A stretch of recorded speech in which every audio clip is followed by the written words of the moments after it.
Welcome to Victoria.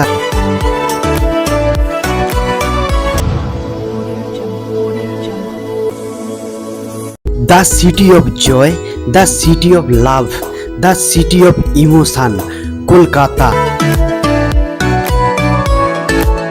তুমি যদি কলকাতায় থেকে থাকো বা কলকাতায় ঘুরতে আসার প্ল্যান করো, তবে অবশ্যই আসতে হবে কলকাতার ভিক্টোরিয়া মেমোরিয়াল হলে। এখানে তোমরা কিভাবে আসবে একটু তোমাদের বলে দিই। এসপ্ল্যানেড থেকে মেট্রো ধরে যদি তোমরা উত্তরের গেট ধরে আসতে চাও তাহলে ময়দান স্টেশনে নামতে হবে, আর যদি দক্ষিণের গেট দিয়ে যদি আসতে চাও তবে রবীন্দ্র সদন স্টেশনে নামতে হবে। আর এই ভিক্টোরিয়ার পাশেই রয়েছে জলাশয়, কাপলদের একটু টাইম কাটিয়ে নেওয়ার ভালো জায়গা। প্রতি সোমবার এই গ্যালারি বন্ধ থাকে। প্রতিদিন সকাল 10টা থেকে সন্ধ্যে 6টা পর্যন্ত ওপেন থাকে।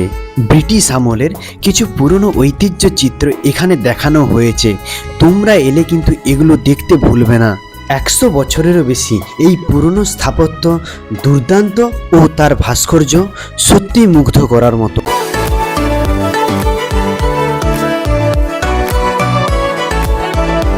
এখানে দেখো ব্রিটিশ আমলের কামান রাখা রয়েছে, আর তার পাশেই রয়েছে লর্ড ক্লাইভ।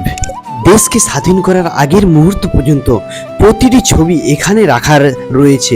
এখানে পণ্ডিত মদন মোহন মালবিয়া থেকে শুরু করে স্বামী বিবেকানন্দ, রবীন্দ্রনাথ ঠাকুর, ঈশ্বরচন্দ্র বিদ্যাসাগরের প্রতিটি ইতিহাসের প্রতিটি কাহিনী তোলা রয়েছে। তোমরা যদি আসো, বাগানবাড়ির মূল্য 30 টাকা, আর গ্যালারির মূল্য 50 টাকা, আর বিদেশিদের জন্য তো 500 টাকা। ভিডিওটি কেমন হয়েছে লাইক, কমেন্ট, শেয়ার করে দিও।